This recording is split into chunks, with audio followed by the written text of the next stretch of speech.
السلام عليكم ورحمة الله وبركاته. كورسka farsamada baabuurta casharkiisa koobaad hordhac casharka koobaad insha Allah waxaan noo noqon doonaa hordhac oo uga hadli doona course-ka wuxuu ku saabsan yahay casharkan waxaan soo jeedin doonaa insha Allah ama course-ka waxaan soo jeedin doonaa aniga oo Maxamed Xasan Faarax. wixii jawaab celin waxaan noogu soo celin kartaan email-ka shashadina ka muuqda. course-kan waxaa ka daalacanaysaan ama kala socotaan waa Somalism Online Academy. koorsadan waxaa loogu talagalay ardayda xirfadlayaasha ee barata makaanikada baabuurta iyo sidoo kale cid kasta u baahan inay wax ka barato farsamada baabuurta. koorskan wuxuu hordhac siinaya ardayda rabta inay bartaan culumta farsamada baabuurta, wuxuuna ka dhisayaa dhammaan aasaaska nidaamyada baabuurka ku shaqeeyo, ciladaha ku dhaca iyo habka baarista ciladaha. faa'iidada koorskan aad bay u ballaaran tahay, laakiin waxaan ku soo koobi doonaa 4 faa'iido oo aan aragna inay yihiin kuwa waaweyn. qodobka koowaad waxay ka caawinaysaa inaad fikrad buuxda ka haysatid farsamada baabuurka, inaad wax ka ogaato nidaamyada gaariga ku shaqeeyo, iyo inaad ogaato ciladaha ku dhaca baabuurta, iyo inay ku noqoto xirfad aad ku shaqeysan karto. koorsadan waxaa loogu talagalay ardayda xirfadlayaasha ee makaanikada baabuurta barata.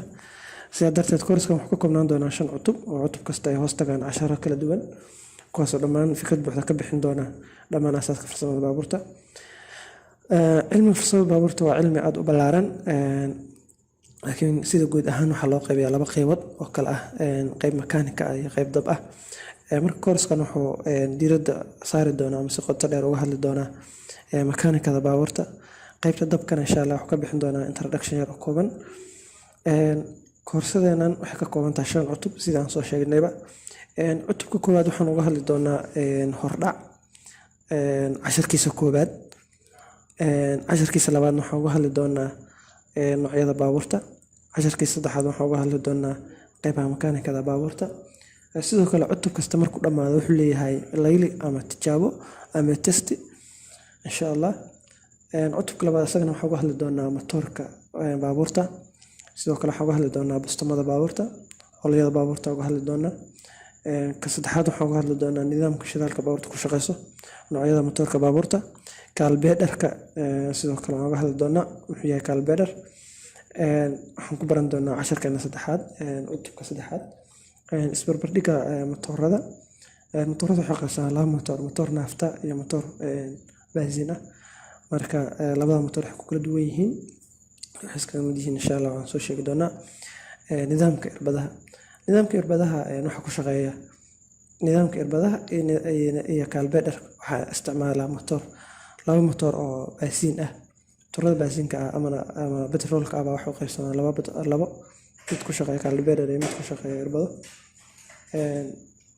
cutubkeena afaraad waxaan uga hadli doonaa bareega, kilaashka iyo santuuqa geerka.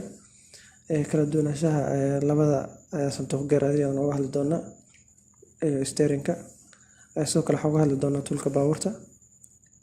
cutubkeena 5aad oo ah kan ugu dambeeya insha Allah asagana waxaan uga hadli doonaa dabka baabuurta, qaboojinta matoorka, ciladaha ku dhaca gaariga, baarista ciladaha insha Allah asagana uga hadli doonaa. markaan koorskan dhammayno insha Allah wuxuu lahaan doonaa imtixaan guud oo insha Allah shahaadi insha Allah aad u mahadsantihiin.